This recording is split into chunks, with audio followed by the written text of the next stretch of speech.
আজ আমি তোমাদেরকে দেখাবো দুর্দান্ত স্বাদের একটি ডিমের ভাপার রেসিপি। মাছের ভাপার রেসিপি তো তোমরা অনেকেই খেয়েছো, আর ডিমের ভাপার রেসিপি তোমরা কারা কারা বানিয়ে খেয়েছো সেটা কিন্তু আমাকে অবশ্যই জানাবে। তাহলে কথা না বাড়িয়ে চটপট দেখে নাও আজকের আমার এই ডিমের ভাপার রেসিপি। এখানে আমি 5টে মুরগির ডিম নিয়ে নিয়েছি। এবার পরিমাণ মতন জল দিয়ে ডিমটা সেদ্ধ করতে বসিয়ে দিলাম। ডিমটা সিদ্ধ হয়ে নিক ততক্ষণে আমি কিছু মশলা রেডি করে নিচ্ছি।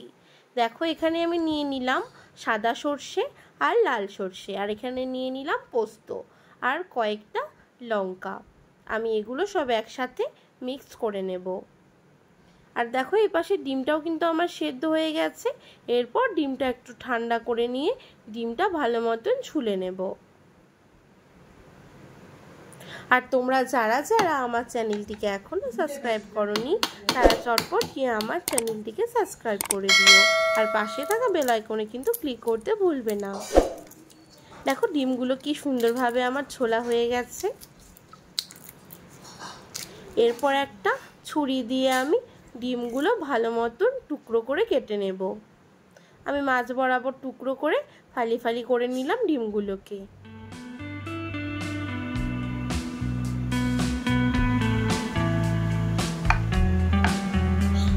সবগুলো ডিমে কিন্তু আমার ফালি করা হয়ে গেছে। এরপর আমি ফ্রাইং প্যান বসিয়ে দিলাম, আর ফ্রাইং প্যানে কিন্তু সর্ষের তেল দিয়ে দেবো আমি ডিমগুলো ভাজার জন্য। আর তেলটা খুব ভালো কিন্তু গরম করে নিতে হবে। এরপর এক এক করে ফালি করা ডিমগুলো আমি সর্ষের তেলের মধ্যে দিয়ে দিলাম, আর ওপর দিয়ে দিলাম অল্প লবণ, হলুদ আর লঙ্কা গুঁড়ো। এবার আমি ডিমগুলো কিন্তু খুব ভালো মতন দুপাশে ভেজে নেব। আর ডিমগুলো কিন্তু 100% ভাজা করব না, এটাকে আমি 50% ভেজে তুলে নেব। আর যেহেতু এটা আমি ডিমের ভাপা বানাচ্ছি তাই কিন্তু ডিমগুলো আমি পুরো ভাজা করছি না। এরপর একটা বাটিতে আমি নিয়ে নিলাম টক দই, আর টক দইটা ভালো মতন ফেটিয়ে নিতে হবে যাতে টক দইয়ের মধ্যে দানা ভাব না থাকে। আর এরপর দিয়ে দিলাম পেস্ট করে রাখা সর্ষে, আর দিয়ে দিলাম জিরে গুঁড়ো, হলুদ আর লবণ। টক দইয়ের সাথে সব কিছু কিন্তু ভালো মতন মিশিয়ে নিতে হবে। দেখতে পাচ্ছ সব কিছু একসাথে ভালো মতন কিন্তু আমি সুন্দর করে মিশিয়ে নিলাম, আর দিয়ে দিলাম অল্প মশলা ধোয়া জল। দেখতেই পাচ্ছ থিকনেসটা খুবই সুন্দর হয়েছে, আর খুব ভালো মতন সর্ষেটাও কিন্তু মেশানো হয়ে গেছে। এরপর একটা স্টিলের টিফিন বাটি নিয়ে নিলাম, আর শস্যগুলো কিন্তু আমি খুব ভালো মতন টিফিন বক্সের মধ্যে মাখিয়ে নিচ্ছি। আর এক এক করে ভেজে রাখা ডিমগুলো ওপরে দিয়ে দিলাম,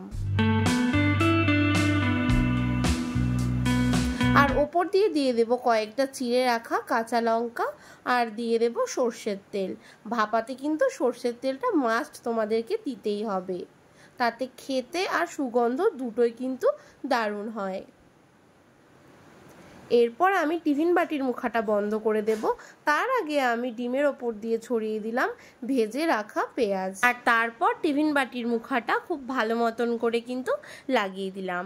এরপর একটা সসপ্যানের মধ্যে জল দিয়ে তার উপর একটা স্ট্যান্ড বসিয়ে দিলাম, আর টিফিন বাটিটা বসিয়ে দিয়ে ঢাকা দিয়ে দিলাম 15 মিনিটের জন্য।